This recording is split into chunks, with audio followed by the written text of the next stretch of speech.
Hey guys, I'm Urizi. This story is all about what if Naruto and the rise of the Uzumaki clan. The world believed that the Uzumaki were extinct and completely forgot about them.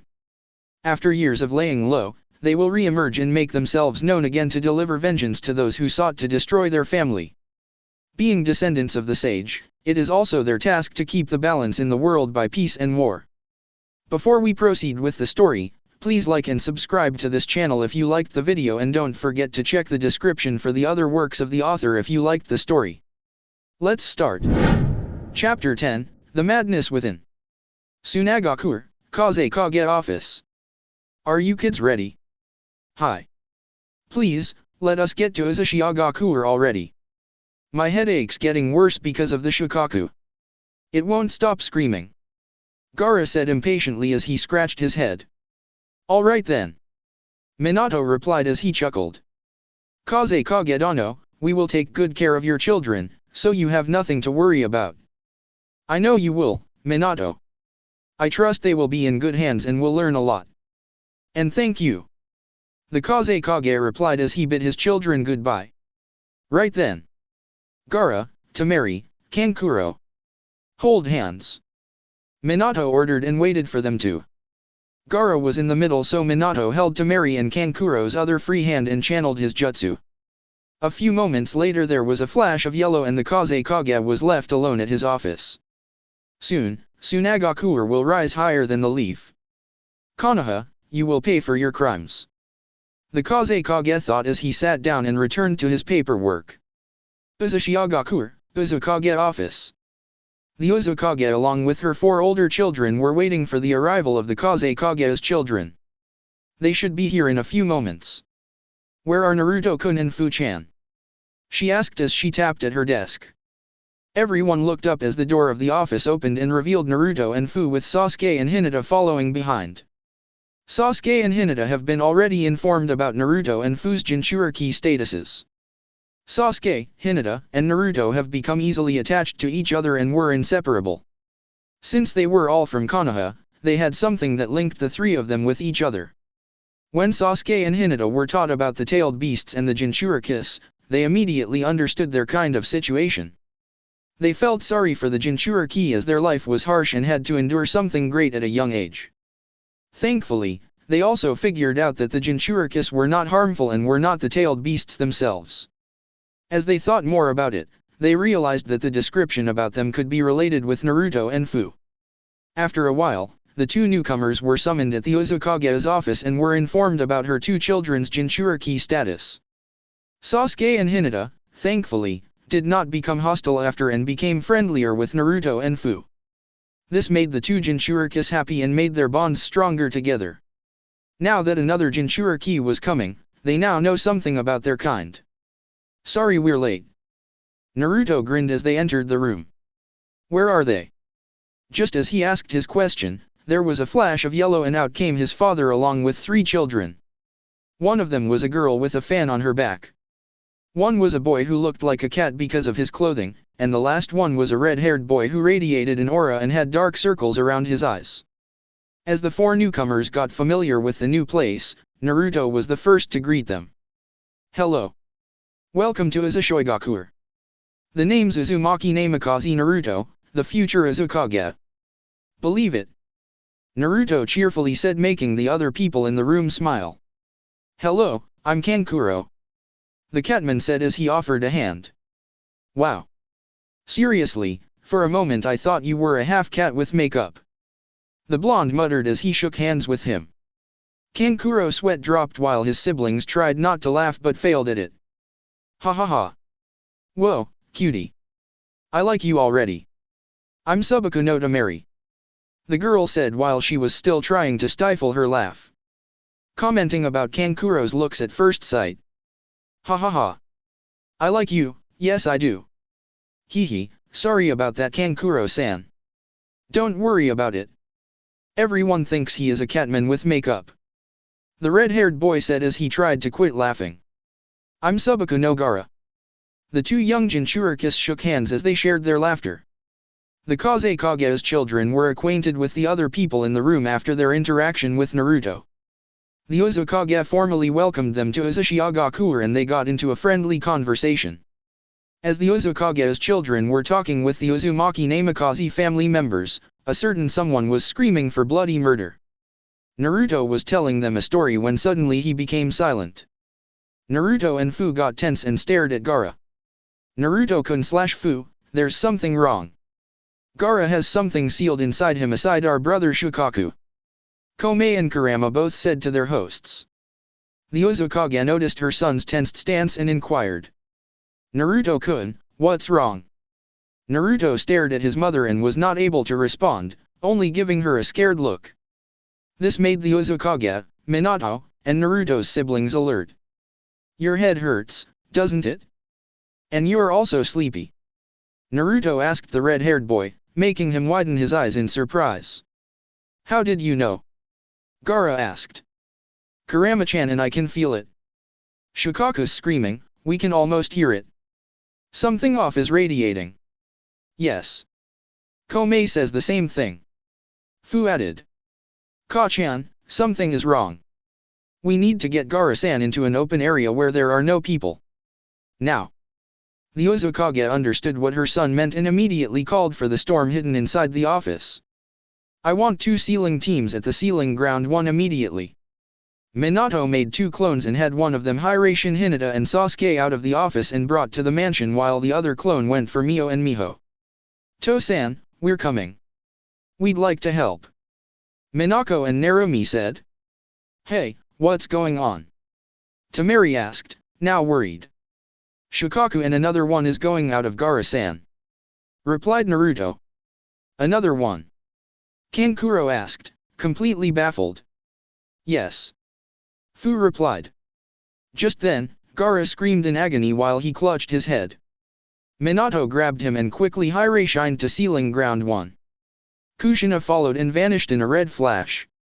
Minako grabbed Naruto and Fu while Narumi took Kankuro and Temari's hands. They followed the Uzukage and Hirashined out of the office. Sealing ground 1. Sealing ground 1 is a huge open space meant for sealing tailed beasts and keeping them at bay. It has been applied with numerous amounts of seals in order to suppress a tailed beast's chakra and to keep it from rampaging. The place is located on another island away from the village for added safety. Minato quickly put down Gaara in the middle of the island where a hexagonal seal was drawn. As soon as Gaara touched the floor, the seals in the island began to glow. The hexagonal seal in the middle rose and formed a prism, holding the red-haired boy in a grip-like hold but not hurting him. The Uzukage appeared in a red flash followed by Naruto and the others. A few moments later 8 more people came via Shunshin. Blood. Yes. Blood. Kill them all. Prove our existence. Gaara screamed in pain and lost consciousness. This caused the Shukaku to come out of his seal faster. Freedom. Yes. Bwahahaha. Time to kill. Yes, let us kill some filthy mortals. Bwahahaha. What is this? Get this seals off. Eok. We cannot be fully awake with these seals. What is this? Kurama wondered. I can feel another presence. It's the same one earlier. It's not from the boy. It radiates from Shukaku himself. Yo, sis. Konoha said as Naruto and Fu got linked. The aura doesn't feel like it's immortal. Yes. It's only mortal, but powerful. I wonder. Prepare to knock out the Shukaku. The Uzukage ordered as she, Minato, Minako, Narumi, and the 8 other storm got into a double hexagonal formation with the beast at the middle. Kankuro and Temari were ordered to keep distance as they restrained the giant raccoon. Uzumaki art, double hexagonal seal. No. I just woke up. My existence. I have to prove my existence. Shukaku bellowed as a double hexagonal seal lit up. From the 12 people's positions, a different colored beam shot out of the sky and connected forming 2 hexagonal prisms. One inside and another one bigger outside.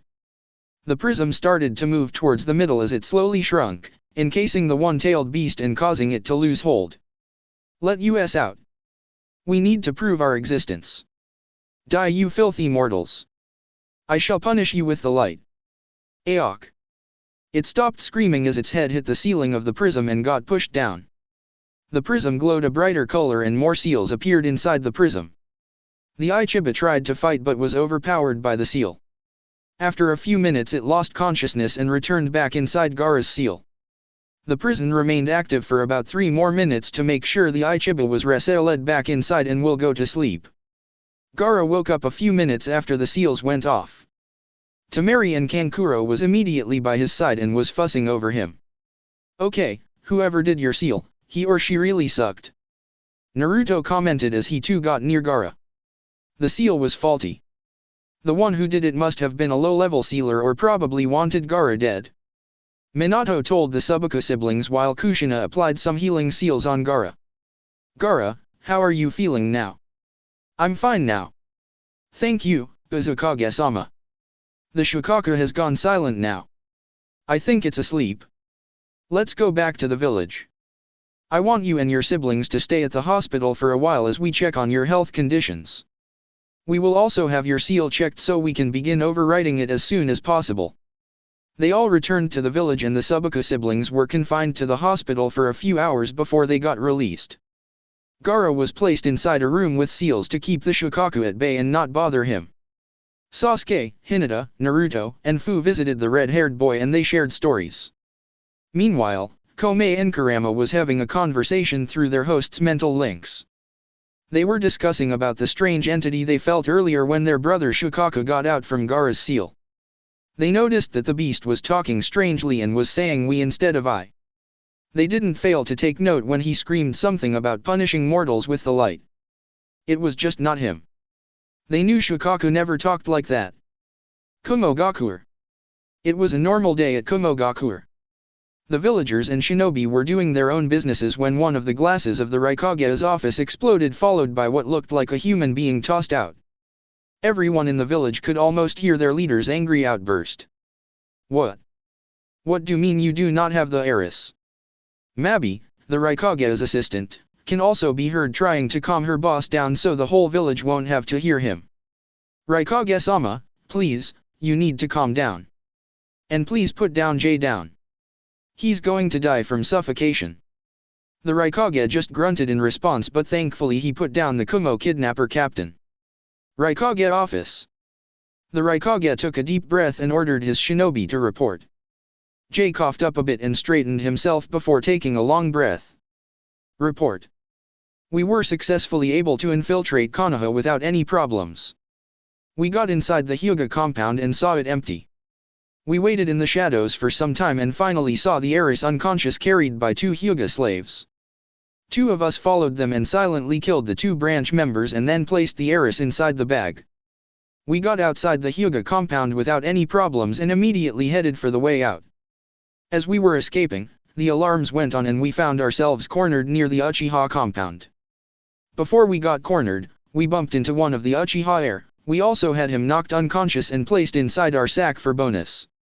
As we prepared to fight, we also found 2 Iwanins, one of them carrying an unconscious boy. The leader of the 2 asked for a team up as we escaped Konoha. She figured that we were also kidnapping someone and didn't give a thing about it as long as we helped each other out.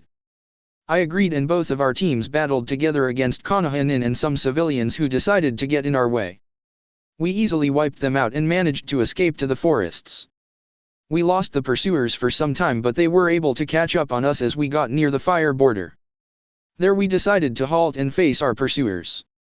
As we prepared for a fight, they were able to snatch the children we were kidnapping and we had to chase after them. We followed them and found ourselves cornered by more Konoha. We battled for a good 10 minutes and destroyed the forest in the process. In the end, we got our Tenketsu points sealed off by the Hyuga and we got overpowered by the Uchiha's Sharinan. Before we lost consciousness we saw the Konoha get killed. When we woke up, we found their dead bodies and the children we were kidnapping gone. My team suspected Iwa of treachery but decided to call it off as we saw them as confused as we were when we woke up. We all woke up the same time and searched the area for some traces but found none. In the end we decided to call the search off and go our separate ways and go back to our own villages. So that's it? That's how you lost your captives. Hi. Raikage-sama. Jay replied nervously as he could feel his boss killer intent leaking again. Bro, you need to calm down. I don't want you to throw out another fool outside. These poor fools are saying the truth. I know because I am Killer B, the Jinchuriki of the Hachibi. Yeah, baby. Raikage's brother, B, said while rapping. I wonder who killed those Konoha. We do not know yet, brutha. Hachiba says he's also trying to figure it out, yo. Their meeting was interrupted when the door flew open, revealing a panting Jonin who looked nervous. Raikage-sama, forgive me for the sudden intrusion. But I got urgent news. We just received a letter from the Hokage delivered by one of their fastest messenger birds. The Jonin said as he shakily handed the letter to the Raikage. The Raikage took the scroll and glared at the Jonin. Well? What are you waiting for? Get the hell out of here. The Raikage shouted as he grabbed the poor Jonin and threw him outside his office by the glass window. Killer B watched in amusement as the Jonin got thrown outside. He took out a notepad and began writing rhymes on it. Iwagakure. Chuchikage office. The Chuchikage was happily waiting inside his office when he heard that his granddaughter and her partner have returned from their mission. His happy face immediately fell when Kurachuchi entered the office with a smug look, followed by Akechuchi who looked nervous. Do I need to ask that you do not have the boy? Onaki looked at his granddaughter with a frown. Kurachuchi didn't respond but instead sat by the chair opposite her grandfather's. Chuchikage-sama. Akechuchi said as he bowed. Onaki nodded in response and motioned for him to take a seat. All right, tell me what happened. Report. We managed to get inside the fire country without any problems. We made camp near Konoha's forests and had 4 clones scout the village. By nightfall we took down our camp and infiltrated the village. As we got inside we immediately saw a huge mob chasing after a boy. That boy was our target, Uzumaki Namikaze Naruto. Kurachuchi immediately sprung in action to help, attacking the mob and summoning a dome to protect the boy. I rushed by her side and fought the civilians. We had to kill them since we could not risk the boy getting harmed. And they were also bent on trying to murder us too as well. We easily killed the mob and urgently headed out. As we got near the Uchiha compound, we found ourselves face to face with a team of Kumo shinobi who happened to be kidnapping the Hyuga heiress and the Uchiha head's youngest son. We got cornered by more civilians who tried to fight us and by some Konoha nin who were chasing the Kumo nin. We easily killed them off as we have decided to team up. We got outside to the forests and were pursued by Konoha nin. As we got nearby the fire border, we decided to fight our pursuers. They managed to snatch the children from our grasps and we had to chase after them. We got surrounded by more Konoha nin and battled them for a good 10 minutes. We destroyed the forest in the process, but in the end we got defeated by the combined power of the Byakugan and the Sharingan. Before we lost consciousness, we saw the Konoha nin get slaughtered. When we woke up, we found their dead bodies but there was no sign of the children we were kidnapping. We searched for them but found no trace. Kurachuchi and I suspected Kumo of treachery but decided to call it off as we realized they were as just confused as we were. Both our teams woke up at the same time. In the end we decided to part ways and head back to our own villages. I see. I wonder. Curious. Very curious. Could be Konoha trying to misguide us. The Chuchikage murmured to himself while the two watched him. He was interrupted from his thoughts when he heard a knock. The knock sounded urgent so he immediately ordered for the person to get inside the office. Chuchikage-sama. Urgent message from Konoha. It was brought by one of their fastest messenger birds. The Jonin said as he handed his leader a scroll. Thank you. Onaki said as the Jonin nodded and exited the room. He unsealed the scroll and began reading it. Konohagakure. Hokage office. Hokage-sama. The messenger birds have returned. They have gotten our messages. A figure said as he kneeled. The Hokage was facing the window while he blew on his pipe. Good. Now, I want you to find Jiraiya and tell him to see me immediately. The Hokage replied without looking at the Umbu. Hi. Flashback, last night. Raikage Dano / Tsuchiage Dano. I regret to inform you that I am deeply offended by your recent actions. To attack Konoha during a time of peace is simply outrageous. When you raided the village we were obviously caught off guard and were surprised. And to add to the fact that you took some of our scrolls, the Uzumaki and the Namikaze clan's scrolls, to be exact. You also had the gall to blow up the Yondaime Hokage's face and destroyed the Uzumaki and Namikaze clan's mansions after you took what you wanted. We had our suspicions that Iwa and Kumo were the ones who did the raid on us, but I decided not to press on it as I didn't want our villages to get into a misunderstanding. But now that you have returned and decided to kidnap important people from our village, I can no longer ignore the fact that you have committed great offenses against us. I am a peaceful man. I wish to keep the peace between the 5 great nations. I hope you feel the same.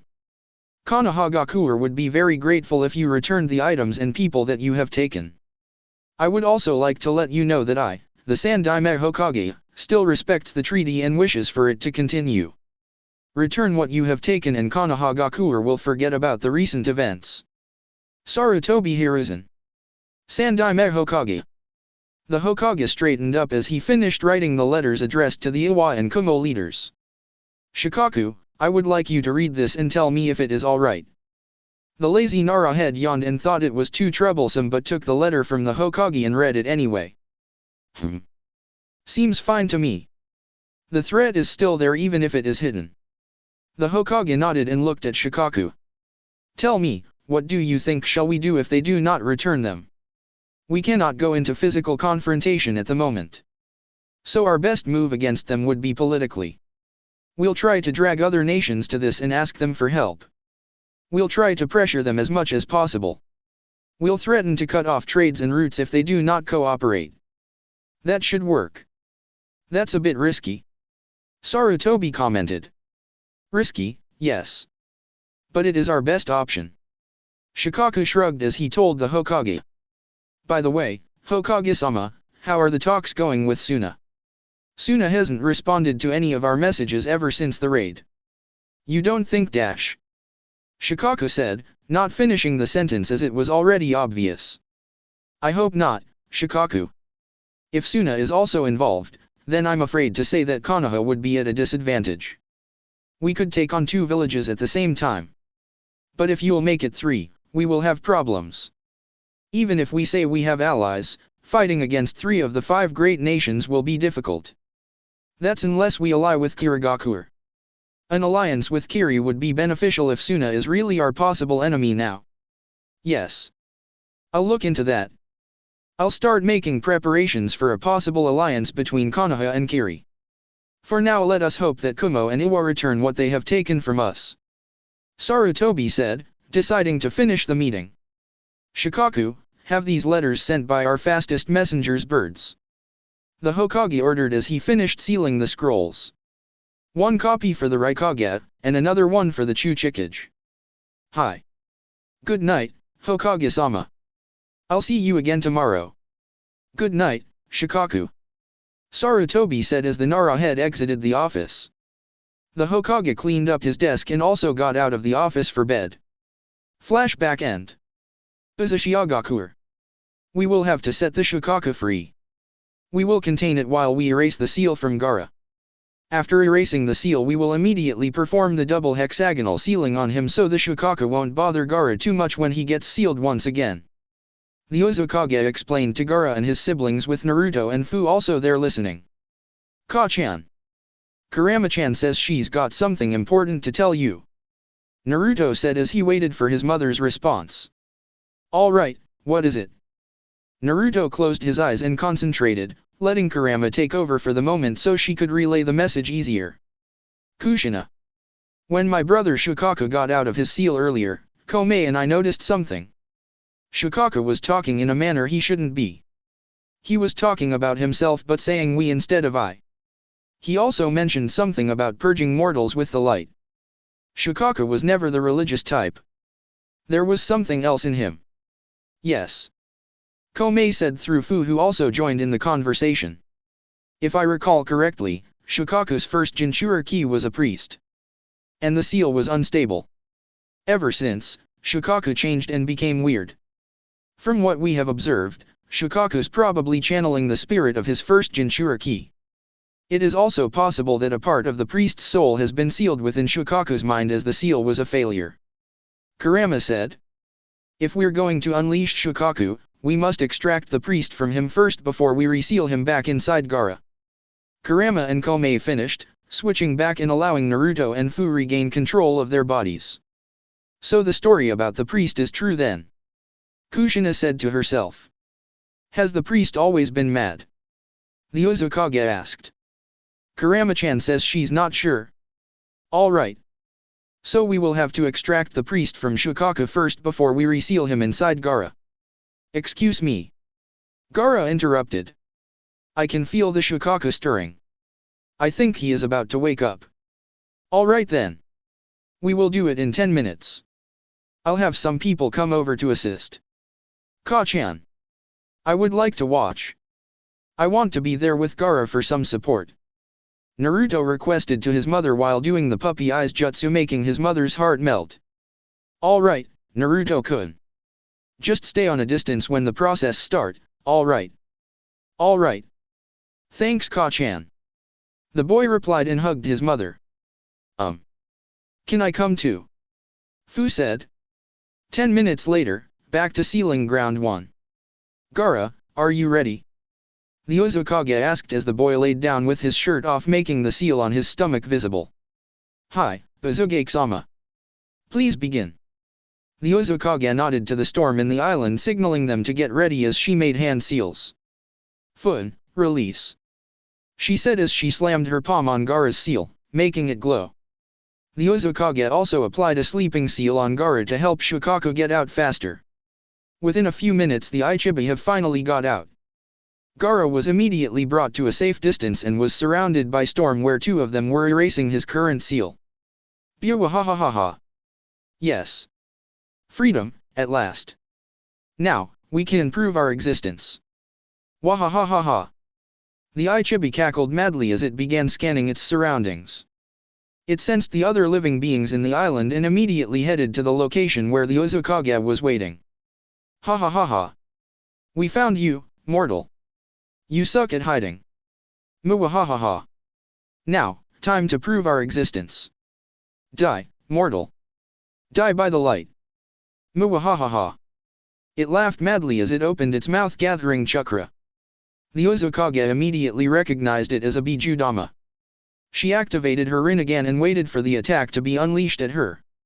Gakido, Petrapath, dot. The Uzukage called as the Bijudama headed towards her. She held out her palms as the tailed beast bomb neared her. A vacuum-like sphere appeared in front of her palms and began sucking the energy ball. The Bijudama began to shrink as it got sucked by the Gakido. This is too much chakra. The Uzukage thought as the ball got fully absorbed. She now felt dizzy and heavy. Wait. You absorbed it? Never mind. We will see if you can absorb another one. The demon laughed as it began to create another tailed beast bomb. The Ichiba blasted it towards the Uzukage and once again she tried to absorb it, but as it got smaller, about 1/4 the size of it before, it exploded, sending her flying away and crashing into a wall. I am such an idiot. Note to self, the Petrapath isn't that effective against Bijudamas. Kushina thought as she scrambled up. She now released the chakra she absorbed earlier and felt light again. Here it comes. She thought as the Ichiba found her and roared towards her. You're still alive? Roar. It forgot about making another tailed beast bomb and simply decided to attack the Uzukage using physical attacks. Kushina dodged a tail swipe that was aimed towards her, destroying the wall in the process. Alright. You wanna play, huh? She said as she unsheathed her katana. Now, Ichiba-san, let me show you why I'm called the Red Death. She smirked and began laughing maniacally. Let's dance.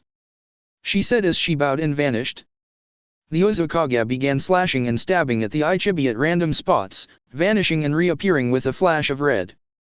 This infuriated the Ichiba, making it roar in frustration. Now, to level up this dance session. She said as she produced 3 shadow clones. The four Kushinas charged at the demon and began attacking it relentlessly while the Shukaku got annoyed and started shooting small-tailed beast bombs at random locations hoping it will hit the mortal attacking it. We cannot lose to a mortal. It roared in frustration as the Uzukage continued on with her dance. Great. I'll just have to tire it so I could begin with the extraction. She thought as she made 5 more clones and had them attack the Ichibi using the 5 different elements. The battle have been ongoing for 10 minutes now. Meanwhile, on the other side of the island, Naruto was watching the storm as they finished erasing the current seal drawn on Gaara. They were now preparing to place a new and stable seal on him. I wonder how Ka-chan is doing. Naruto said as he looked at the other side of the island where explosions are coming from. She'll be fine. Fu, who was also watching, said. Konoha insisted on her coming as she was curious about the new seal the Uzu people were going to apply on Gaara. Then without warning, Naruto just dropped to the floor unconscious. Naruto-kun!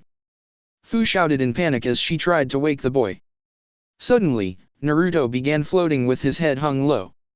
The storm who was with them watched in awe and fear as Naruto opened his eyes, revealing purple ringed ones. By the gods! Konoha said as she watched the scene happen through Fu's eyes. Fu's inner mindscape. What the dash? How come I can see Naruto-kun on a different point of view? Kurama asked herself and looked around. She noticed that she was on a different place. Who's there? How come you're inside Fu's mind? A voice said. Konoha-kun. Kurama asked, recognizing her sister's voice. Kurama-ne-chan.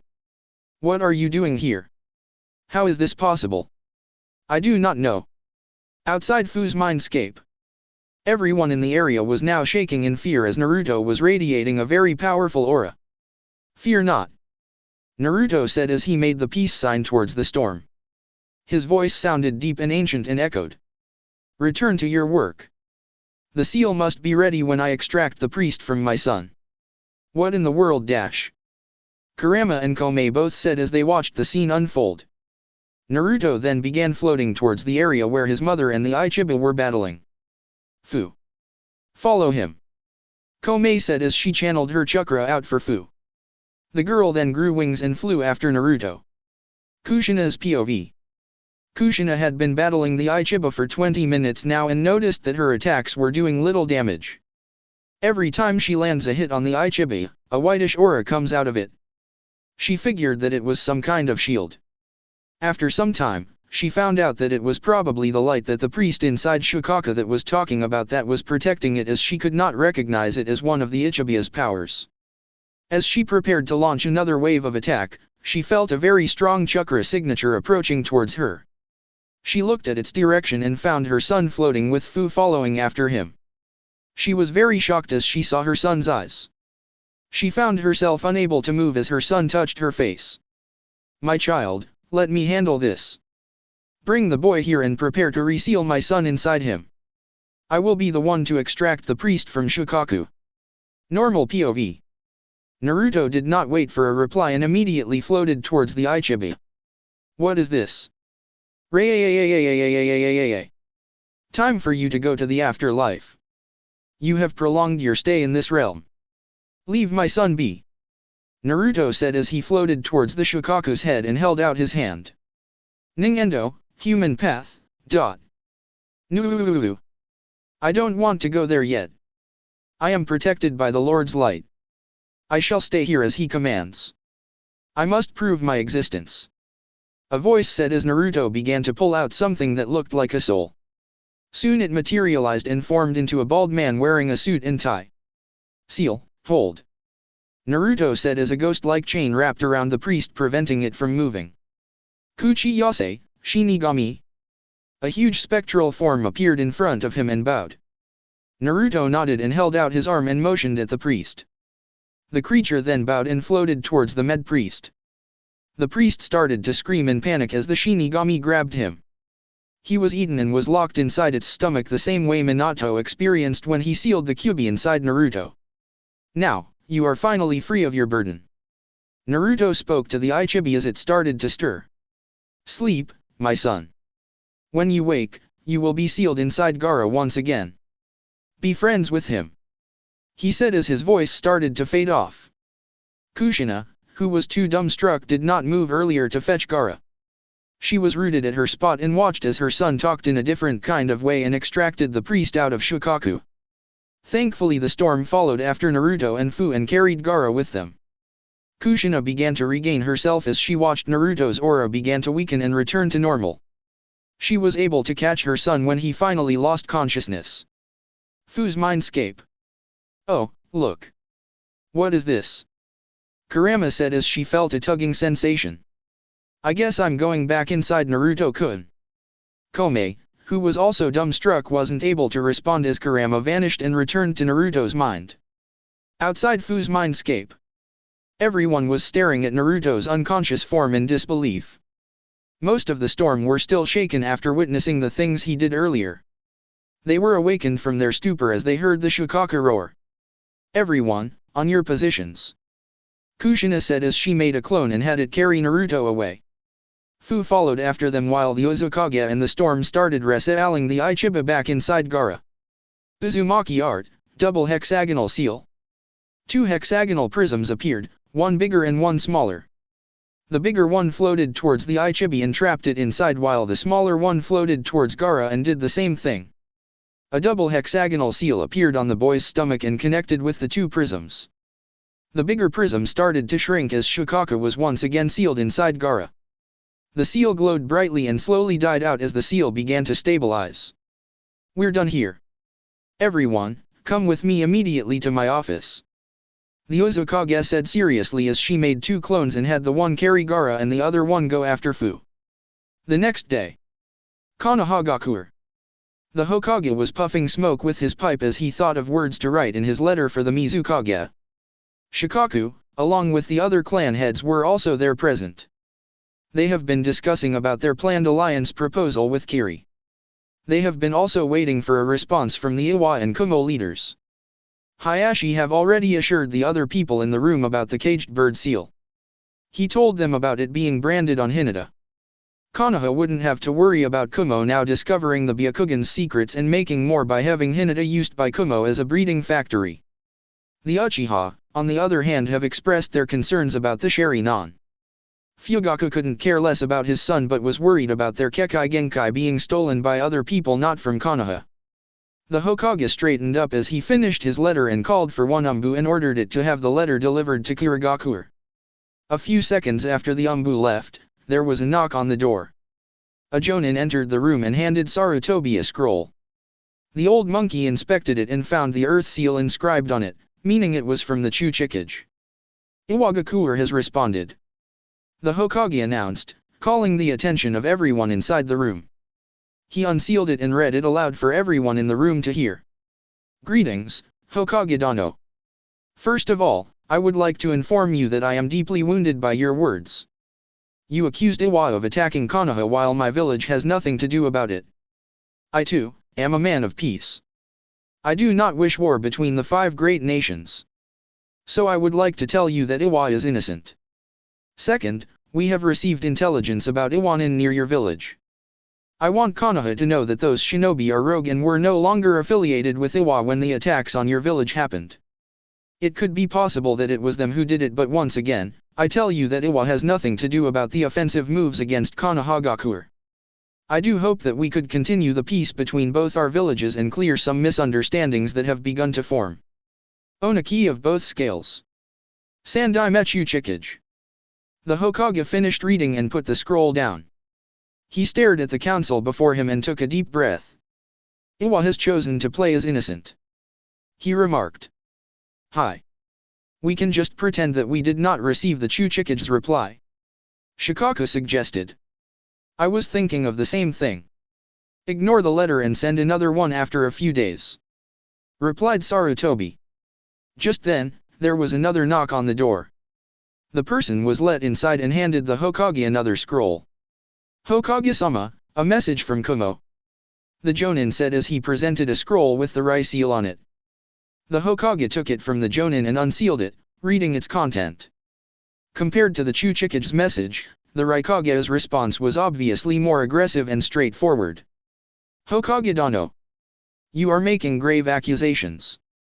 Kumo does not like it. We may have tried something 3 years ago, but raiding and stealing from Konoha is simply not our style. I have heard about the Yondaime's face getting blown up and the Namikaze and Uzumaki's belongings taken. Kumo has nothing to do with it. Feel free to visit Kumo and inspect every single area here and you will only find nothing. Perhaps you should try considering looking for your lost items again. Search your whole village. I do not wish for our current status to go into an unfriendly state. As the Raikage, I only wish what's best for my village. And including that is not going to war. Yondaime Raikage. Sarutobi just sighed and announced, Kumo also wants to play innocent. But they are obviously hinting war. I think it would be best if we do not respond for now. Our top priority will be Kirigakure. We need to make a deal with the Mizukage. And fast. Shukaku stated, earning nods of agreement from the other clan heads. I did not expect them to respond like this. If we insist about them being guilty, it will only give them reason to declare open war. The Hokage said. For now we will need to contact Kiri and make an alliance with them as soon as possible. Hayashi and Fugaku, I am assigning you two as diplomats to Kirigakure. You will deliver the letter I will be writing and some gifts for them. Understood. The two Dojutsu clan heads replied. Uzushiogakure. A day has passed since the incident about Naruto happened. The Uzukage immediately called for a meeting with the storm that was present in the island. She made a strict order for them to keep everything a secret. They are not to tell anyone about what they saw. Kushina also spoke to Fu and also told her the same thing. The girl understood and agreed as Komei also told her to keep things secret. Komei and Kurama were still shocked about what happened and still needed time to think about it. Naruto was currently at the Uzukage mansion, his room surrounded by 3 squads of storm. Ever since his mysterious transformation yesterday, he still hasn't regained consciousness. His mother was now extremely worried for his well-being. Doctors are checking up on him 24/7. Kushina also showed the memory of the events yesterday to her family. After watching the memory, Arashi left the room speechless while Minato, Minako, Narumi, Miho, and Mio remained inside the room with Kushina and discussed about it. Kaide left the room some time later after hearing Minato and Kushina suggest some theories and went to the library to check some books. Gaara was now stable and had no memories of the events yesterday. He woke up in the morning feeling far better than before. He could hear the Shukaku peacefully snoring inside his mind. Gaara decided to try and contact his Biju later. He was currently with his siblings Kankuro and Tamari strolling around the village. Meanwhile, Sasuke and Hinata were with Fu, currently at a private room in the library reading books about the Uzumaki clan and the Sage of the Six Paths. The Uzukage have already explained to them about their clan's secret dojutsu and some information about it. So here they are, at the library reading for more information while waiting for their friend Naruto to recover since nobody was allowed to enter his room except the Uzukage, her husband, the former Uzukage, and the head of the storm. Uzushiogakure office. A Kushina clone was currently doing paperwork while her original was watching over Naruto. Minato was also at the office reading books about the sage's connection with the tailed beasts, while he was also helping the Kushina clone at the same time. Just then, a ripple of water appeared on the floor and on it a kneeling figure appeared. Uzukage-sama, we have received intelligence about Konoha contacting Kumo and Iwa. The Hokage planned on blackmailing them but apparently it backfired. Here are the copies of the message and their responses. The watery figure said as it took out 4 scrolls and handed it to the Uzukage. The Kushina clone and Minato unsealed the scrolls and read them. After reading, the clone dispelled herself and transferred the memories to the original. Good. Kumo and Iwa will be acting cold against Konoha while the Leaf will do the same. Their relationship with each other will be now on thin ice that is about to break. When the time comes, it will be easier for Uzushiogakure to destroy them all at the same time. The Uzukage thought to herself as she waited for Naruto to wake up. Chapter 11, Ana no Kuni. Uzushiogakure. A few days have passed since Gaara's seal had been fixed. Naruto woke up 2 days later with no recollection of what happened. The Uzukage then decided to keep it secret from him for his own good. Fu had been told not to tell Naruto, and through their mental link, Komae also told Kurama not to mention it to her host. Life in Uzushiogakure became nicer for Naruto as he has now more friends around his age. There were also 2 Jinchurikis like him who will become a part of his life as he grows older.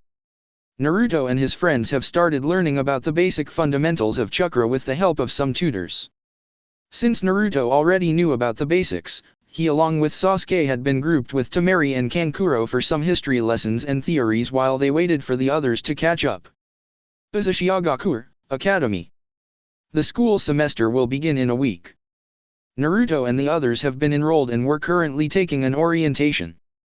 Their proctor was currently telling them about the ranking system. Now, here in Uzushiogakure, our standards are higher compared to the other schools from other villages. Students take 7 years of studying in the academy. Those who just started school are called academy students. After 3 years as an academy student, they must take a test to be able to go to their 4th year. If they pass the test, they will be now registered to the village as genins. In their 4th year, students are teamed with other students. Each team consists of 3 genins and an instructor. Here they will now begin doing simple missions and apply everything they have learned in their first 3 years as an academy student while also learning to work with a team. During the first 3 months of their 4th year, the instructor will observe the team and see if they are compatible with each other. In this stage, team members could still be changed if the instructor finds them incompatible. As they progress to their 6th year, they should be now prepared to do missions outside the village. In their 7th and final year, they will be now taking missions outside the village. Here they will be sent to other villages to spy, assassinate, steal, or deliver something. If they survive the year, they will now graduate the academy and will be registered with the rank of High Genin or Chunin depending on their performance for their 7 years. The proctor said as he stopped walking and faced Naruto and his group. If you're confused, here is a brochure about the level system. The proctor then gave them a leaflet about the ranking system. Naruto and his friends took a copy and read. Year level and rank. Year 1, Grade 1 Academy Student. Year 2, Grade 2 Academy Student. Year 3, Grade 3 Academy Student. Year 4, Grade 1 Genin. Year 5, Grade 2 Genin. Year 6, Grade 3 Genin. Year 7, Senior Genin. Graduate, High Genin or Low Genin. Are you guys finished? Good. Moving on. The proctor then opened the door and led them outside the room. The proctor then led them to a huge open area. Here is our track and field area. Physical education classes are usually held here. Seals have been applied to the ground for changing the terrain depending on what kind of body training the class is having. For example, if I want to strengthen my resistance to cold. The proctor then made hand seals and slammed his palms to the ground. The field then turned into a frozen field. Snow began to fall and the winds picked up sending chilling breezes. The proctor made a single hand seal and returned the terrain back to normal. There. You guys got it? Good. Moving on. Next they went to another huge open area. Here is our school's training ground number 1. Ninjutsu classes are usually held here. The grounds of this area had been applied with repairing seals. After every session, the ground automatically restores itself. They moved on to the next and were now beside a lake. This is our training ground number 2, also used for ninjutsu classes. Here students also learn water walking and other things related to Sutenjutsus. Next is our training ground number 3. The proctor then led them to a huge forest. This is where students do the combined sparring, taijutsu, ninjutsu, kenjutsu, and other shinobi-related things. Capture the flag, defend the base, capture the base, war games, stealth, and other things are done here. Like the training ground number 1, seals have been also applied here. The difference now is that the seals restore and reconstruct the area. Every week, the terrain changes to another so the students will get used to different kinds of unfamiliar areas and new ones. The proctor then said, imagine if the area doesn't change, that will be boring, right? We will get so used to it and learn nothing new. Now if the area changes, students will learn to adapt to new areas and it will be easier for them when they go outside on their 7th year. You guys get my point? Perfect. Now let us move on. The proctor then led the group to a building. The building was huge with divisions for each section on it. Here is our dojo. This is where we learn Kenjutsu. During your years as a student, you will learn to use different kinds of weapons. You will be prompted to choose a primary weapon, but you'd still be required to learn using everything. Alright. Let's move on. The proctor then led the group back to the first building where they held the orientation. The group followed him to a room about the size of a regular classroom. Alright. This room is applied with seals that will transport us to another location. The proctor said as he activated a switch and the room glowed red as the seals activated. Soon the group found themselves on a very large clearing. On a far side there was a forest. On the other side there was a lake. Another side was a group of mountains with lava flowing down. On the last side were a huge gathering of storm clouds. Naruto and his friends inspected their new area in awe and with interest. Where are we? Asked Fu. My dear students, welcome to training ground number 4. This is where you will be training with your summons. As you have learned from your Uzushiogakure orientation, all villagers, civilians, and shinobi alike, are bound to a personal summon. For students, this is where we train with our summons. Here you will learn collaborating attacks with them, fighting with them, and also strengthening your bonds with them. Now, please follow me.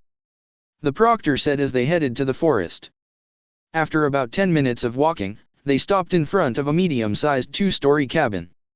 Now, this is where our orientation ends. He said as the door of the house opened. Welcome, everyone. I hope you liked your orientation. A familiar voice said.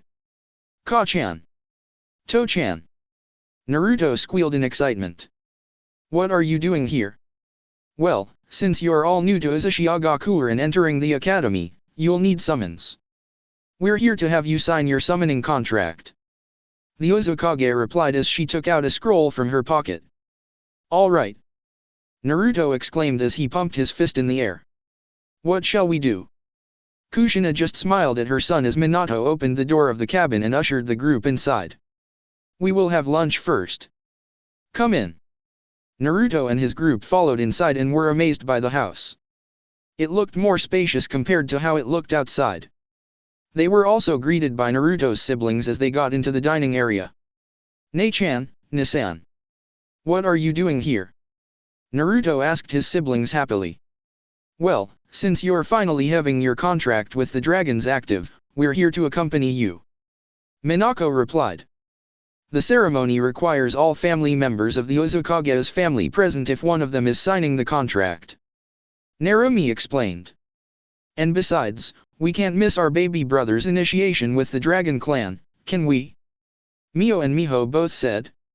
Alright, let's have lunch. Kushina said as servers entered the room carrying platters of food. Tsunagakure outskirts. A mild sandstorm was brewing at the desert. Sand dust flew all over as the winds picked up. A lone hooded figure could be barely seen as it walked hurriedly towards the city's walls. As it got nearer, it looked around and checked if there were sentries watching. Finding none, the hooded figure took out a kunai and a scaling rope with a hook from his robe. The unknown person walked nearer to the wall and prepared to throw the rope. Before the intruder could toss it up, he exploded into blood and gore. Tsunagakure. Tsunagakure main gate. 3 gate guards were stationed at the main gate. 2 of them watched in a far distance as the sandstorm blew. The silence was broken when their other companion called for their attention as he saw the seal glow. There was a miniature city placed by the desk in the guard house. A certain part of the wall in the mini-city was glowing red. Look. An intruder. He said as he pointed at the glowing area. Call for the Umbu. Alright. You stay here. One of the 2 said. I'll report to the Kazekage immediately. You go to the Umbu. The other one said. The 2 guards jumped off towards the village and left their other companion alone. Tsunagakure Hospital, cremation room, 20 minutes later. We found his remains by the southern wall. Here are the spy's scrolls. An Umbu reported as the Kazekage took the scrolls and began to read some. So this one's from Konoha, eh? They have sent a spy since we were not responding to any of their messages. They would not leave us alone in peace. It's a great thing you and the Uzukage-sama did the protective seals, Kaze-kage-sama. Commented the Umbu captain. Indeed. The barrier has been very helpful. I'm so glad my predecessor did not mess with Uzushiogakure back during the war. Now we're benefiting greatly with them as our ally. The Kaze-kage sighed and walked to the door. I'll be back to my office. If there are more of these spies, report to me immediately. Hi. The Umbu replied as they prepared to burn the remains. Konoha. Flashback, the next day after the letters to Iwa and Kumo was sent. Hokage office. So Suna hasn't responded to any of our messages? A white-haired man asked. Yes. They have been silent. I wonder what they are up to. Sarutobi replied as he puffed smoke. There is something else you should know. Jiraiya said. And that is. I haven't received reports from any of our spies in Suna. None at all. That's troubling news. If they have discovered our spies, then we'll receive no intel regarding Suna and the Kaze-kage's movements. I'm thinking of sending another spy from the network. Our spies inside Suna may have not been discovered yet. It is possible that Suna could be on a lockdown at the moment. Konoha's treaty with Suna is known to most villages. It is possible that they are simply trying to keep to themselves at the moment in fear of getting hit by our mysterious enemies as well. Yes, you should send a new one inside. But if you are going to do that, you will need to send something with your spy that can immediately report back to us. A summoning toad can work. Yes. A small one though. Alright. I'll have the spy bring a toad with him when he infiltrates Suna. Flashback end. Present time, Hokage office. The Hokage was currently reading an orange book and was giggling like a girl. He did not notice when a white-haired man entered his office by the window. I see you liked my new book. Jiraiya commented as he sat opposite the Hokage's desk. Haha, yes. It has been quite some time since I've read your books. Sarutobi chuckled as he put down the Ika book. Whoever those attackers are, they probably hate you too. Whoever they are, I will never forgive them for destroying my masterpieces. The great white-haired pervert sighed as he recalled that tragic night. Anyway, to business. You're back. Any news? The Hokage asked as he lit his pipe and began puffing smoke. As a matter of fact I have. But I bring dire news. Sarutobi just sighed and took a long inhale from his pipe. Alright, tell me about it. I was summoned to Mount Myoboka just about 15 minutes ago. The toads informed me that the toad I sent with the spy was killed. When it returned to Mount Myoboka, the toad was all blood and gore. How is that even possible? The Hokage asked, horrified. Whatever happened to the toad, it must have been the same with the spy. They couldn't have discovered about the toad since it would have dismissed itself back immediately. They were most likely taken unawares, and by a very strong attack if they were turned into blood and gore. This is troubling news. We're not even sure if we could still trust them. They just shut us off. I can only hope that they are simply being overly cautious. But no, considering the things that have occurred, and as the Hokage, I must assume that they have gone hostile against us. Sarutobi said as he glared at the book he was reading earlier. Relax. You are being paranoid. And I understand why. But we cannot just assume that Suna has gone red against us. The Kaze-kage knows that they are no match against the might of Konoha. Oh. I don't know. You may be right. I'm being too paranoid. Or I may be right about Suna. The old monkey just sighed and puffed on his pipe once more. The pervert Sunin just shook his head and took out a book similar to the old monkey was reading. Uzushiogakure, Cabin at the Forest. The Uzumaki Namikaze family and Naruto's friends finished their lunch and headed back to the clearing where they came earlier. They formed into a circle as Kushina and Minato stood a distance away from the group. Are you guys ready? Kushina asked. Yes. Naruto and his group replied excitedly as the Uzukage took out the scroll from her pocket. The Uzukage and Minato simultaneously bit their thumb and made hand seals and then slammed the ground. Kuchi Yase no Jutsu. No less than 5 seconds later the area was now covered in smoke. Naruto and his friends waited for the smoke to disperse. When it did, they noticed that the ground looked darker. They soon realized that it was a shadow as it was moving. They looked up and were astounded when they saw the creature about 5 times bigger than the Kyuubi. It was floating in the sky and was encircling at them. Its beautiful scales gleamed as the sun's rays reflected at it. Its head was also a great sight to see as it had what looked like an amethyst crystal on the top of it between its long horns. Slowly it floated down and had its body encircle the area. The head lowered near Kushina and Minato and bowed at them. "You have called." The couple bent down in one knee and bowed their heads. Toyota Mahime. Narumi, Minako, Mio, and Miho followed their parents' example and went down in one knee. Naruto and the others noticed and they too bowed. "Rise," the creature said. Kushina and Minato did as ordered and spoke. "We have summoned you to ask you to take us to Terra. Here with us are new academy students in need of a partner. Also, my whole family is here to present Naruto, my youngest son, to your father, Watatsumi-sama." "Naruto? The lost maelstrom?" "Yes, Hime." "Oh. How exciting. So you've finally found him," the dragon said as it looked at Naruto. "Come forward." Naruto gulped and stared at the creature. "It's alright, Naruto-kun. Do not be afraid," Narumi said, encouraging her little brother. Naruto then shakily walked forward and approached the dragon. "It is alright my dear child, do not be afraid. I am Toyotama, the daughter of the dragon god, Watatsumi." The princess then stared at the boy in silence. Nobody else dared interrupt or make a noise. After about 3 minutes, the dragon spoke again. "For long we have waited, and now you are finally here. Everyone, come to me," she ordered and waited for the rest of the group to come near. "Good. Now, I want you all to ride at my head. Sit down by the crystal."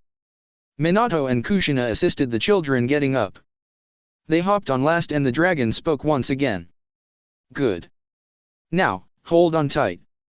We are going to Terra," Toyotama said as she uncoiled and floated to the heavens. "Terra, the place of the dragons. Welcome, my dear humans, to Terra, land of the dragons," Toyota Mahime said as they flew past 2 huge mountains that were made of white crystals. Those who were new stared at the place in amazement. Everywhere they looked, they could see different types of crystals and gems scattered all over the lands. There were lots of mountains and caves that they assumed were also filled with precious earthen materials. Finally they reached the topmost mountain of the place where there was a huge palace made of pure gold. The princess hovered by the balcony and let the humans disembark. She then bid them goodbye for the moment and floated towards the top tower of the castle. Naruto and the others were staring at the huge golden castle in awe. Soon about 20 guards marched out from the main gate and formed to an aisle and bowed. The guards were wearing armor that looked like scales and were also made of crystals. "Welcome, newcomers. Welcome summoners. Watatsumi-sama is waiting for you. Please come in," they all said in unison. Kushina and Minato led the group while the guards followed behind. Soon they entered a huge throne room where a man wearing great armor also made of precious crystals sat on a golden throne. The man was wearing a crystal white crown and had horns that looked like a gem. He had a red-orange colored gemstone shaped into a hexagon on the middle of his forehead. His eyes were the same color as the crystal on his forehead. Next to him sitting was a beautiful woman wearing a long gown. The gown was made of small diamonds and mithril all stitched and chained together. She was wearing an amethyst crown that also had horns. On her forehead was a hexagonal amethyst. There were also other people in the room also wearing clothing made of precious gems and crystals. The group moved forward and Kushina and Minato bent in one knee. The others followed their example and also bowed. "Rise," the man on the throne spoke in a deep and powerful voice. Watatsumi-sama Kushina and Minato murmured. "My dear summoners. Welcome back to Terra. It has been a long time since the last time you visited. We have been busy." The Dragon King chuckled and replied, "Ah, yes. I understand. Mortal affairs can be sometimes troublesome." Kushina and Minato laughed and then nodded. I heard from my daughter about the lost maelstrom. I would like to see him. Of course, Watatsumi-sama. Kushina replied as Minato ushered Naruto forward. The boy shakily walked forward and then bent in one knee. Rise, my dear one. The king ordered and the boy followed. I am Watatsumi, the king and god of the dragons. Sitting beside me is my daughter, Toyotama. The king indicated at the beautiful woman as she smiled warmly at the boy. The boy's eyes widened circles as he stared at the two in awe. Whoa! You can turn into humans! Naruto exclaimed excitedly, making the two chuckle. Yes, my dear one. We dragons also have our human forms. In your world we appear as dragons. But here, we assume our human forms and do our daily businesses like you humans do. Wow! Come closer, dear boy. Naruto did as ordered and presented himself to the king and the princess. Watatsumi stared at him in silence for some time. After a long silence, he stood up from his throne. Toyotama also stood up and followed her father's actions as he bowed to Naruto. For long we have waited. The Dragon King murmured as he and her daughter bent in one knee to the boy. The other dragons in human form who were in the room followed and bowed down. Everyone, especially Naruto, was confused. Kushina and Minato were thinking hard as they do not remember the same thing happening to them or their other family members when they presented themselves to the Dragon King. Could it be? Kurama, Konoha, and Shukaku, who were watching through their host's eyes, wondered the same thing. Watatsumi then once again stood up and the others followed. Welcome, Uzumaki Namikaze Naruto. The king said. The other dragons in the room said the same thing and then applauded. Ah! And now, the other new young ones. Please step forward. Fu and the others did as followed and bowed. The king inspected them all one by one. He stared at Fu and Gaara longer compared to the others. You have passed the test. You all are worthy of signing the dragon contract. Everyone smiled happily while Naruto was a bit confused. What do you mean? What kind of test? The king simply chuckled at the girl while the princess smiled.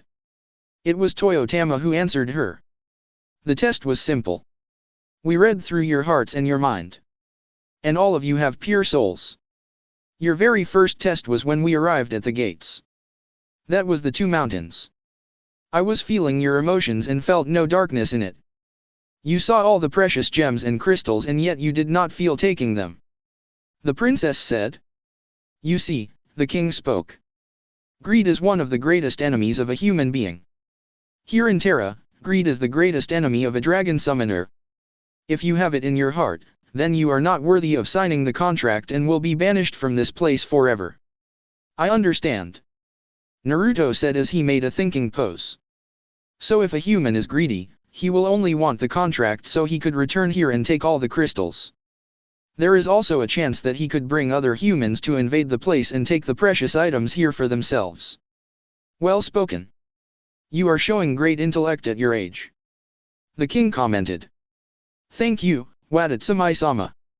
I just love reading a lot of books. It helps me expand my knowledge. Knowledge is power, my dear boy. A dragon lives long and gains a lot of knowledge as it grows older. The older a dragon gets, the wiser it also becomes. You see, we dragons are what you humans can call walking libraries. We know a lot of things and you are free to ask us anything as long as we feel that your questions are worthy of answering. Wow! So having the dragon contract is really great then. One could learn many things. That's true. Now enough chit-chat. I'm sure you and your friends can no longer wait to sign the contract now. The king smiled as he took out a huge scroll and an obsidian dagger. Here, make a small cut on your right palm and smear the blood on the scroll. Naruto then excitedly did as ordered. Moments after he smeared his blood on the scroll, golden letters appeared on it spelling the name, Uzumaki Namikaze Naruto, with the kanji for second beside it. Kurama, who was watching, wondered. Second? Naruto-kun's the second.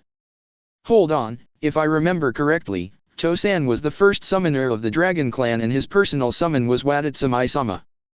Perfect. The Dragon King said as he took the scroll and put it back to his robe. He then took out another one and motioned for the others to come forward. Fu was the second to sign and was followed by Gaara.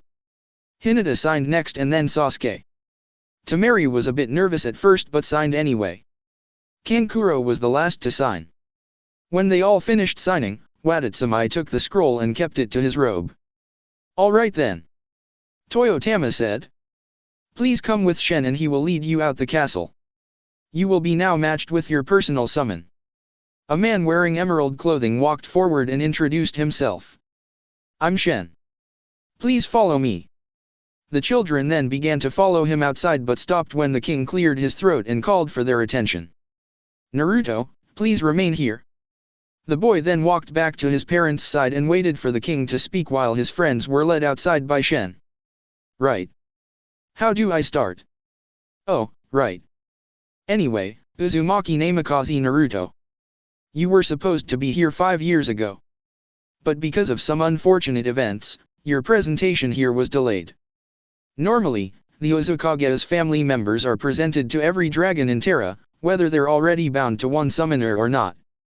Your case, however, is different. The moment I saw you, I knew there was something special about you.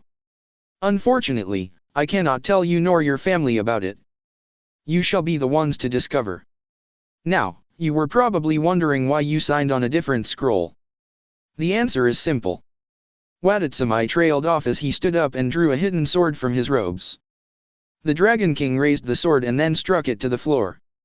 He then faced the boy and bent on one knee. "Uzumaki Namikaze Naruto, I, Watatsumi, Ryujin, King of Terra, will be your personal summon. I pledge to you my undying loyalty and friendship. Uzumaki Namikaze Naruto, I, Toyotama Hime, daughter of Ryujin, will also be your personal summon.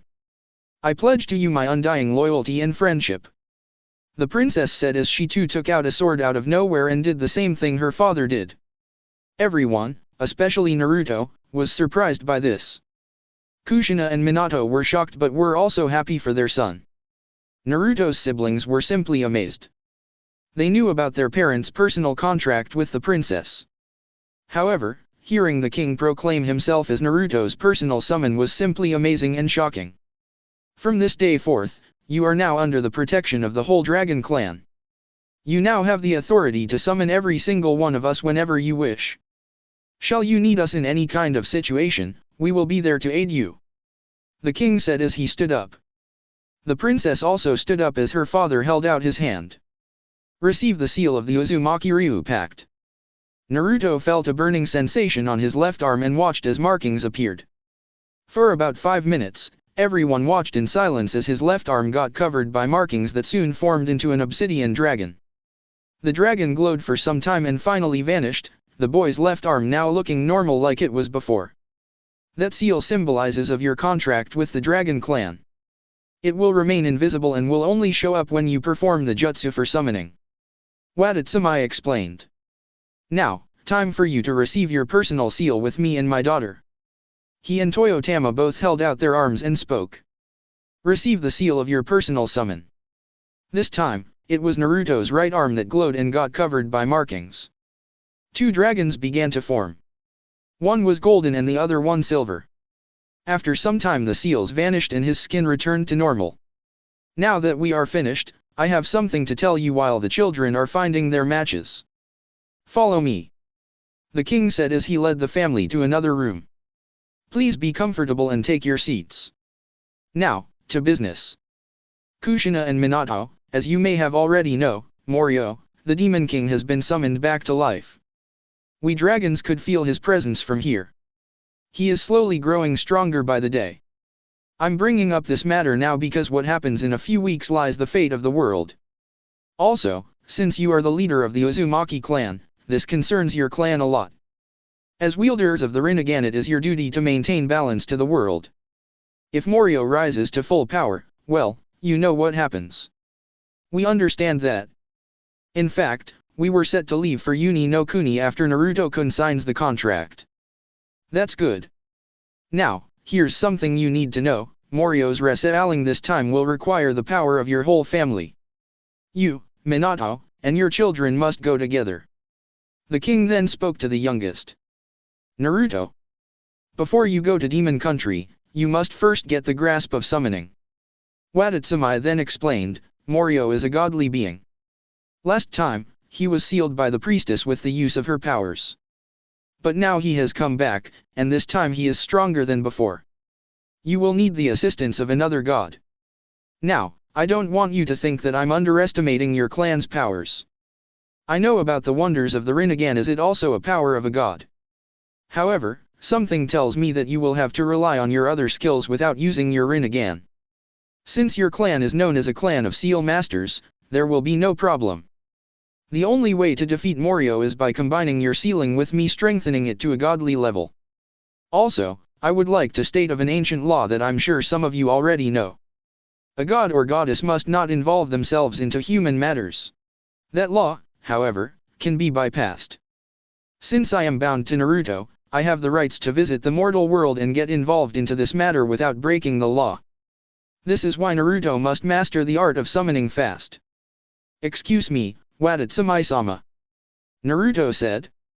How am I going to learn it fast if we also need to take care of Morio soon? That's a good question. The Dragon King smiled as he called for one of his servants watching by the door. Please summon Akira. Hi. The guard bowed and left the room. Only a few minutes passed, then the door once again opened and a woman wearing white armor entered. You called, my lord? Yes. This is Uzumaki Namikaze Naruto. The king said, indicating at the boy. You will be training him with the summoning jutsu. You will use one of our special rooms to hasten his training. Naruto, this is Akira, one of my lieutenants. She will be the one to train you. Understood. Please follow me. The boy looked at his parents and waited for their approval. His family just smiled at him, encouraging him to go. Where are we going? Naruto asked as he and Akira exited the room and walked through the corridors. We are going to train inside a special room where time is different from here. Say for example, if we are going to train there inside for a week, only 7 minutes will have passed here once we go out. I see. So a minute here is a day inside. Exactly. Cool. Naruto said, making Akira smile. They walked for a few more minutes as the castle was huge. Naruto wasn't able to memorize the way they went as there were lots of turns and stairs. Finally they stopped in front of a corridor with 3 curtains at the far end. Akira walked towards the curtain in the middle and motioned for Naruto to enter first. The boy excitedly went through the curtain with Akira following behind. Time skip, 30 minutes later. The middle curtain moved and on it came out a boy and a woman in armor. The boy looked a bit taller now compared earlier and his hair longer. His body physique also improved. The woman was smiling proudly as they walked back to the room where the boy's family was waiting. Ka-chan! Naruto excitedly called as he ran back to the room. Naruto-kun! Kushina stood up and hugged her son. She released him and inspected her baby boy. Look at you. You've grown taller. And your hair, you're starting to look more like your father. So how was your training? Minato inquired as he smiled at his son fondly. It was great. We were in there for a month. Akira-sensei helped me strengthen up my physique. My chakra pool has also increased during the training. On my first week though, it was difficult. But I got used to the routine sensei made for me. Kurama-chan also helped me with my training as she helped me heal faster and replenish my lost energy and chakra. And now I can easily summon a dragon. The only thing now I haven't practiced yet is summoning Watatsumi-sama himself. Well done, Naruto. And thank you, Akira, said the king, bowing to his lieutenant. It has been a great honor teaching him. He is a great student. Akira replied. Naruto's family also thanked the woman before she excused herself. I'll see you again soon, sensei, and thank you for teaching me, Naruto said as he hugged the woman. Akira then made a last bow and exited. So, Naruto-kun. Narumi called. Yes, Ne-chan. You think you're ready now? She smirked. Ha. You bet. Let's go kick some demon's ass. Ha ha ha. That's the spirit. Minako laughed as he and Naruto high-fived. Shall we make a little contest on who summons the most dragons? Said Miho, grinning. Hey, that's unfair. You've been training longer. But you said you're strong already. And your chakra pool has grown larger. Mio replied. On.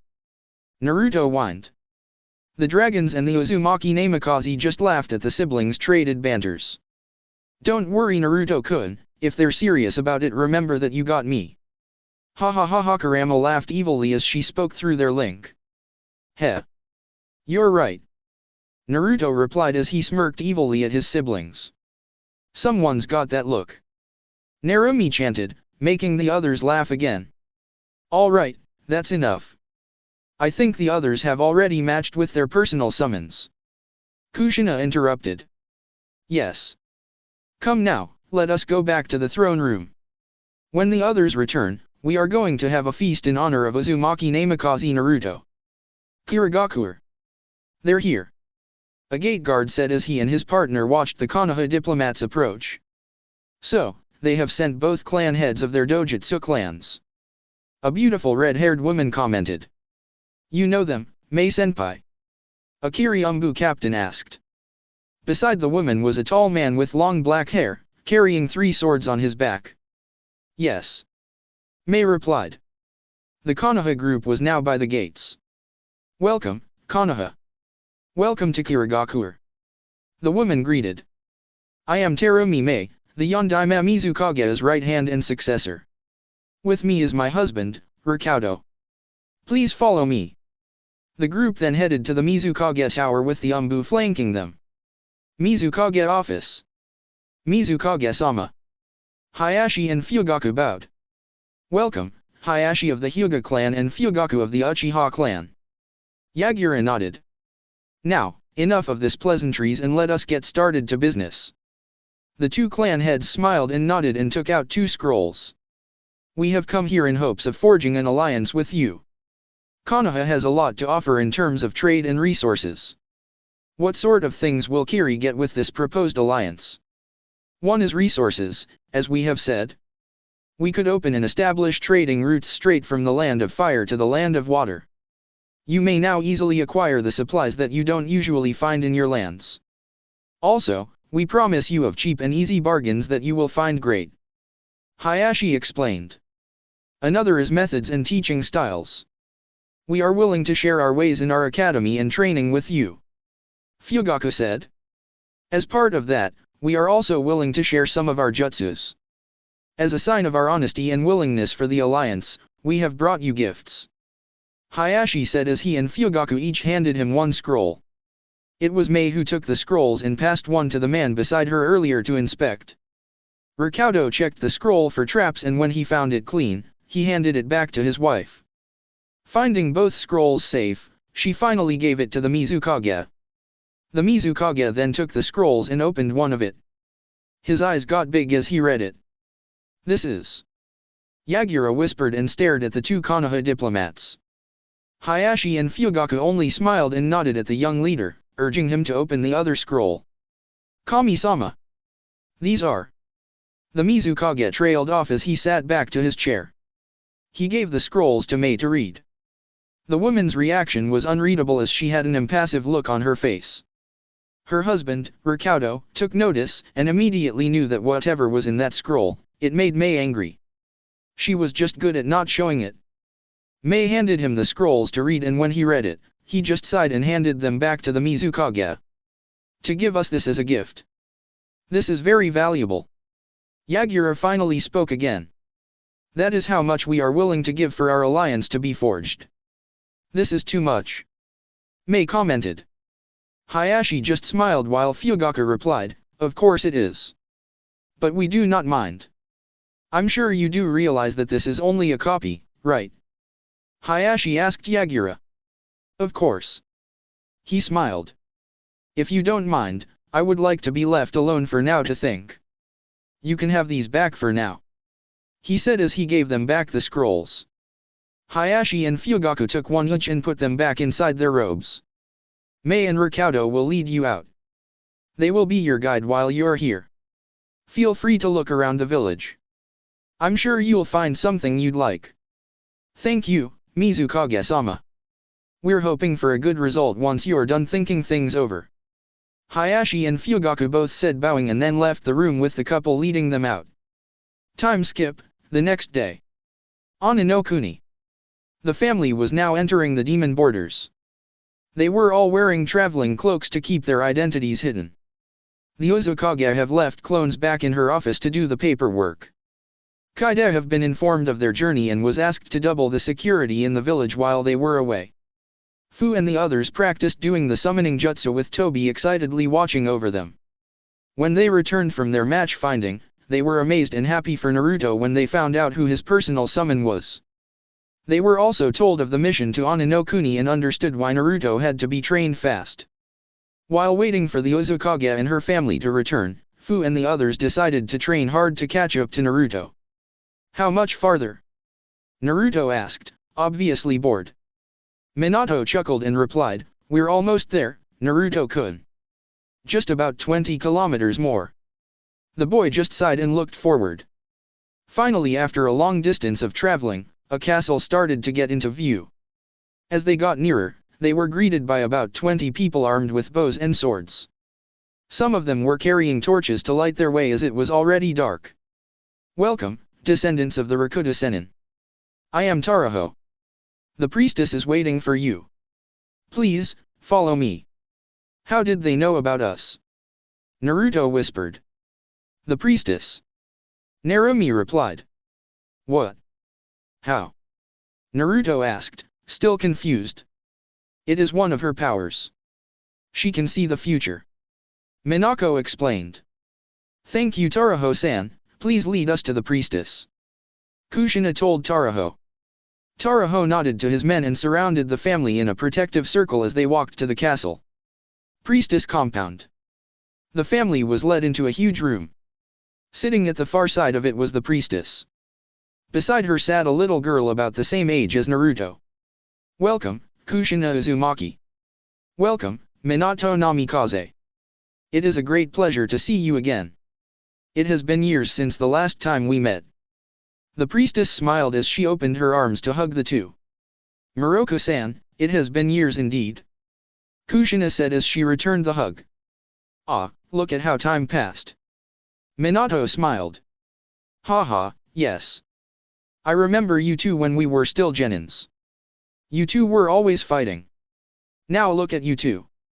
I've always known you would end up together. Muroko laughed as she remembered the time when they were still young and free of their current responsibilities. By the way, here are our children. Narumi, my firstborn. Minako, my second. Mio and Miho, my twins. And lastly, my youngest son, Naruto. Here is my daughter, Shion. I believe your youngest is the same age as her. Naruto then decided to walk forward and offered his hand to the girl. Hello. I'm Uzumaki Namikaze Naruto. And I am the future Uzukage, believe it. Shion just stared at him and began to blush. Her face turned red like a tomato. Naruto stared at the girl and got strongly reminded him of someone he knew. He later realized that Shion and Hinata looked exactly the same. Their facial expressions were also the same when blushing. It was only their hair and their eyes that will tell them apart if they were together. The girl slowly reached out, shook Naruto's hand. Hi. I'm Shion. It's a nice to meet you, Naruto-kun. She stuttered while still blushing. Everyone who were watching got amused with the two's interaction. Muroko was a little surprised as she never heard her daughter stutter before. Kushina just smiled while Minato and Naruto's siblings were smirking at each other. Even Kurama, who was watching through the link, was laughing hard. Oh my.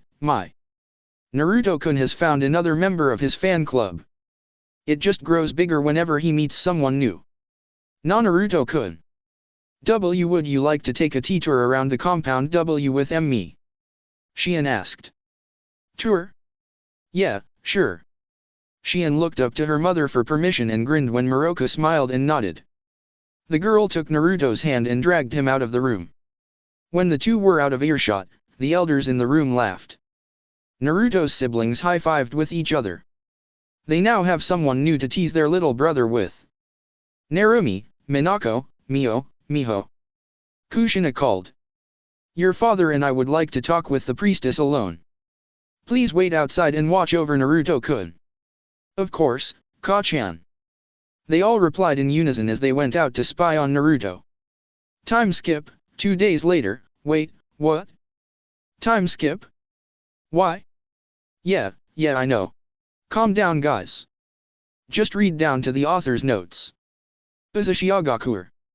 The Uzumaki Namikaze family have successfully led the Demon King, Morio, back to his realm and made sure he would never resurface to the land of the mortals again. The Uzukage was currently at the council room briefing them of the events that happened in Ani no Kuni. Meanwhile, 2 cloaked figures walked towards the village's gates. Council room. The Uzukage just finished her story when Kaide entered the room. Excuse me, Uzukage-sama. They are here. They bring urgent news. All right. Council dismissed. We will talk again tomorrow. The Uzukage said as she stood up. Where are they? She asked Kaide. They're waiting for you at your office. Uzukage office. The 2 cloaked figures were inside the office waiting for the storm commander to return with the Uzukage. After a few minutes the door opened and Kaide, Kushina, and Minato entered. It has been so long. Kushina addressed the 2. Indeed. Uzushiogakure has grown. You have done great as the Uzukage, Emuto. A woman's voice replied. The Uzukage walked forward and hugged the cloaked woman. I missed you so much, Mei-ne-chan. I missed you too Ku-chan. So how's Kaide, is he giving you trouble? Mei jokingly asked. Yeah, I missed you too, Ne-chan. Kaide smirked as he hugged the woman who was now revealed to be Mei Terumi. Rikaudo-san. How are you? Minato asked as he shook the other cloaked figure's hand. I'm doing great, Minato. Please, let us take our seats. Kushina offered. The 2 visitors took off their cloaks and sat opposite the Uzukage's desk. All right. Let us get straight to business. Kushina said. Right. Mei replied. We bring news from Kiri and about Konoha as well. That's it for part 4. Thank you for watching and see you on the next video.